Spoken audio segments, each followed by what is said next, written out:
Hi everybody, and welcome back to my Lawn Bowls for Fun channel. Alec here.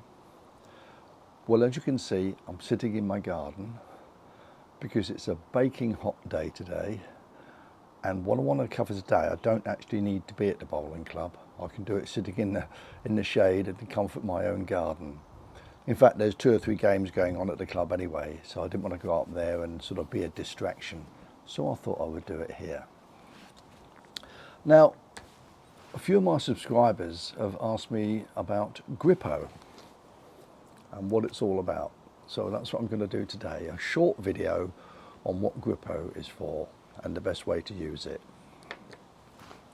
Okay, well, Grippo is a bowls polish. In fact, this it says on here, it's the world's largest selling bowls polish. There are others out there, I know. I've used a couple myself, but I've always gone back to Grippo. It's readily available, and I've always got a tube in my bag. Now, what it's for is not only to polish up the bowl, to make it look nice and shiny, but it does, you can tell by the name Grippo, it does help you grip the bowl a little bit. It doesn't leave them tacky as such, but there's certainly more grip there on the bowl if you put Grippo on the bowls. And I find I use it quite a bit because I don't know whether I've got dry hands, but sometimes the bowls seem to slip out my hand a bit too easily, and it's annoying. But when I put a little bit of Grippo either on the bowl or on my fingers, let me demonstrate. If you're going to put it on your fingers, you just need a little bit. There we are, a little bit like that. And you rub it around your fingers.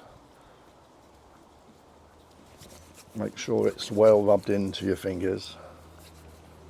And then when you grip the bowl, it just gives a little bit more grip. And that's if you put it on the hand. But what I do is I put a little bit on the bowl. You don't need much. And then I spread that all the way around the bowl, so the whole of the bowl is covered. You don't have to polish the bowls with a cloth afterwards, but I prefer to. First of all, it makes the bowl a little more shiny, and it means there's any excess polish is taken off. Because if you put too much on, you can make the bowl slippery, which is not what you want to do. You want to make them grippy. So there we are. Although you can't tell in this multicoloured bowl, that looks a little more shinier than it was, and there's certainly a little bit more grip there. And some people like it, a lot of people do use it, so it must work. So that's all it is. It just gives it a little bit more grip to the bowl, and I always put some on the bowls anyway. Not every game, probably after 3 or 4 games I'll repolish them. But if during a game they do slip, I just put a little bit on my fingers.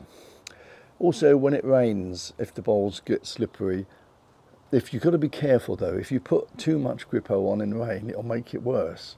You just have to put a little bit on your fingers and make sure it's well rubbed in, and I find that helps as well. You still have to have a towel to take any water off the bowl anyway, but I do find it helps a lot. So there's various makes out there. Grippo is just one of them. There's various makes you can see here in the pictures I'm showing on the screen now. There's even a spray you can get that goes on the bowl. I've never used that myself. I don't know how effective it is. I believe you can also get a towel impregnated with a sort of a polish, or it leaves a tackiness on the bowl. Again, I've not tried that. I tend to stick to Grippo, which I've used for years, and I'm very happy with it. The only other thing to mention is that you can't use Grippo on bowls that are going to be used on an indoor carpet. Now, I know if you're watching this in Australia, you don't have indoor bowling clubs, but in the UK, in the winter, we of course bowl indoors on carpet, or felt as some people call it, and you're not allowed to use, as far as I know, Grippo in any indoor club. I might be wrong there, some clubs might allow it, but generally it's not acceptable, because if you leave a little bit too much on the outside of the bowl, when the bowl runs along, it can take the felt up. You see a little bit of green from the felt, so you're not going to make yourself very popular if you start doing that. But one thing that I do see people using indoors is this skincare, traditional skincare, glycerin and rose water. And that's very popular because that's not banned indoors. It is just put that on your hands, and it makes them makes the hands grip the bowl slightly better than if you don't have anything on there. In fact, I do know some people that use that outdoors as well, so it doesn't have to be indoors, but I know indoors, generally speaking, can't quote for every bowling club, but generally speaking that's acceptable in most indoor bowling clubs, whereas Grippo or any other form of polish isn't really allowed. It's frowned upon. So that was just a quick video. That's what Grippo is all about. I hope that's you find that useful. And in the meantime, bowl well, keep well, and I'll see you again soon.